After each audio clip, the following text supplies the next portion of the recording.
Hi everyone, मेरे channel IGNOU learner में आप सभी का स्वागत है। दोस्तों, मैं फिर से आप सभी के सामने इस वीडियो के माध्यम से BHDS 184 का सबसे महत्वपूर्ण प्रश्न, रेडियो के लिए समाचार बनाते समय हमें किन किन बातों पर ध्यान देना चाहिए, इस प्रश्न के आंसर के बारे में जिक्र करेंगे। सो आप सभी से रिक्वेस्ट है कि आप इस वीडियो के अंत तक बने रहे, जिससे कि आपको इस प्रश्न का आंसर अच्छे तरीके से याद हो सके। और स्टार्टिंग करने से पहले मैं आप सभी से रिक्वेस्ट करता हूँ कि अगर आप चैनल पर पहली बार आए हैं तो सबसे पहले चैनल से जुड़िए, क्योंकि इस चैनल पे आपके जितने भी सब्जेक्ट हैं सभी सब्जेक्ट के इंपॉर्टेंट क्वेश्चंस के वीडियो विथ आंसर आपको प्रोवाइड की जाती है बिफोर एग्ज़ाम। ठीक है, सो स्टार्ट करते हैं और प्रश्न की ओर बढ़ते हैं। प्रश्न एग्जाम में पूछा जाएगा आपसे कि रेडियो के लिए समाचार बनाते समय हमें किन किन बातों पर ध्यान देना चाहिए। ठीक है, तो सबसे पहले आपको आंसर के अंतर्गत लिखना है कि रेडियो जनसंचार का एक ऐसा माध्यम है जिसमें शब्दों के प्रयोग से समाचारों का प्रसारण किया जाता है। ठीक है, जैसा कि हम टेलीविज़न पर क्या देखते हैं कि एक व्यक्ति होता है जो एंकर होते हैं, वो भी शब्दों के प्रयोग से ही समाचारों का प्रसारण करते हैं। ठीक उसी प्रकार जो है रेडियो भी एक ऐसा जनसंचार का माध्यम है जिसमें शब्दों के प्रयोग से समाचारों का प्रसारण किया जाता है। रेडियो की भाषा समाचार की प्रिंट मीडिया की भाषा से अलग होती है, यानी कि जो समाचार पत्र आए दिन निकलते हैं उसका भाषा और समाचार और रेडियो के द्वारा जो प्रसारित होने वाली जो भाषा है काफ़ी उसमें अंतर पाया जाता है। इसलिए रेडियो के लिए समाचार तैयार करते समय हमें निम्नलिखित बातों को ध्यान देना पड़ता है, जो इस प्रकार है। ठीक है, तो ऐसे आपको बना करके एग्ज़ाम हॉल में आंसर शीट पर लिखना पड़ेगा। सबसे पहला नंबर पॉइंट में आपको लिखना पड़ेगा कि किसी भी रेडियो के समाचार के लिए समाचार की भाषा इस प्रकार होना चाहिए कि वह भाषा श्रोताओं को अच्छे तरीके से समझ में आ जाए। अर्थात कहने का मतलब यह है कि रेडियो के लिए समाचार तैयार करते समय हमें इस प्रकार का भाषा का प्रयोग करना है और ऐसे शब्दों का प्रयोग करना है जो आम बोलचाल की भाषा हो, क्योंकि आम बोलचाल की भाषा ही सभी लोगों को समझने के योग्य होता है। ठीक है, तो कहने का मतलब यह है कि जब भी हम रेडियो के लिए समाचार तैयार करने जा रहे हैं तो ऐसे में हमें इस प्रकार का भाषा का प्रयोग करना है जो भाषा श्रोताओं को अच्छे तरीके से समझ में आ जाए। ठीक है, क्योंकि जो श्रोता होते हैं उसमें अशिक्षित भी हो सकते हैं, शिक्षित भी हो सकते हैं। इसलिए जब भी हम रेडियो के लिए समाचार तैयार करें या समाचार लिखें तो ऐसे में उस भाषा का प्रयोग करना चाहिए जो आम बोलचाल की भाषा हो, जो कि सभी लोग उस भाषा को अच्छे तरीके से समझ जाए। ठीक है, इसलिए इस पर हमें थोड़ा सा ध्यान देना पड़ेगा।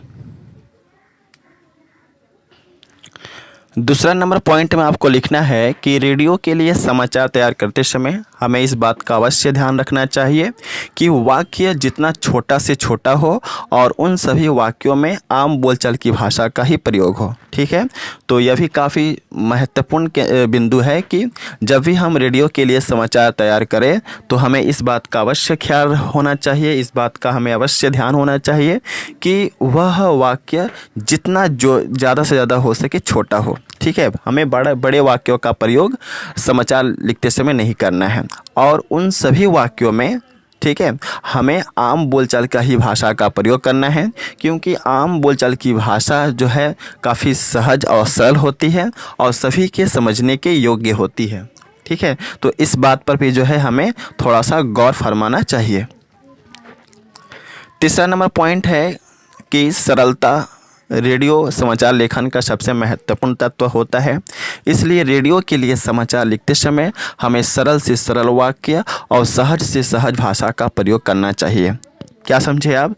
जो सरलता है यह रेडियो समाचार लेखन का सबसे महत्वपूर्ण तत्व होता है। जाहिर सा बात है, हम रेडियो के द्वारा जो भी समाचार सुनते हैं वह भाषा जो होती है काफ़ी सहज होती है, जो हमें सुनने में भी अच्छा लगता है और हमारा मन जो है उसके प्रति प्रभावित होता है। ठीक ना, उस समाचार को सुनने के लिए। तो ऐसे में सरलता जो है रेडियो समाचार लेखन का सबसे महत्वपूर्ण तत्व होता है। इसलिए रेडियो के लिए समाचार लिखते समय हमें सरल से सरल वाक्य और सहज से सहज भाषा का प्रयोग करना चाहिए, क्योंकि सरल से सरल वाक्यों को लोग समझेंगे और सहज से सहज भाषा का प्रयोग अगर हम करेंगे समाचार लेखन में तो ऐसे में सभी लोग उस खबर को या उस समाचार को लोग भली भांति अच्छे तरीके से इंटरेस्ट लेके सुन पाएंगे। ठीक है, तो हिंदी है, हिंदी में आप जितना सुंदर तरीके से अपने लैंग्वेज में अपने भाषा में लिखेंगे वैसे ही आपको अच्छा मार्क्स मिलेगा। सो बढ़ते हैं 4th नंबर पॉइंट की तरफ। 4th नंबर पॉइंट में आपको लिखना है कि रेडियो के लिए समाचार लिखते समय लेखक को इस बात का अवश्य ध्यान रहना चाहिए कि वाक्य में ऐसे शब्दों का प्रयोग ना करें जो कठिन हो। जाहिर सा बात है, रेडियो के लिए जब भी हम समाचार लिखें तो लेखक को इस बात का अवश्य ध्यान होना चाहिए, लेखक को इस बात का अवश्य ख्याल होना चाहिए कि वाक्यों में हमें ऐसे शब्दों का प्रयोग नहीं करना है जो कि कठिन हो, जो कि डिफ़िकल्ट हो और जिस शब्द को सुनकर श्रोता उसके अर्थ को समझ ना पाए। ठीक है, कठिन शब्दों के प्रयोग से हमें हमेशा बचना चाहिए। तो यह काफ़ी ज़रूरी हो जाता है किसी भी रेडियो के लिए समाचार लिखने वाले व्यक्ति के लिए कि जब भी वह रेडियो के लिए समाचार लिखे तो ऐसे वाक्यों में ऐसे शब्दों का प्रयोग ना करे जो कठिन शब्द हो और जिस शब्द को सुनकर श्रोता उसके अर्थ को समझ ना पाए। ठीक है, इसलिए हमें हमेशा कठिन शब्दों के प्रयोग से बचना चाहिए।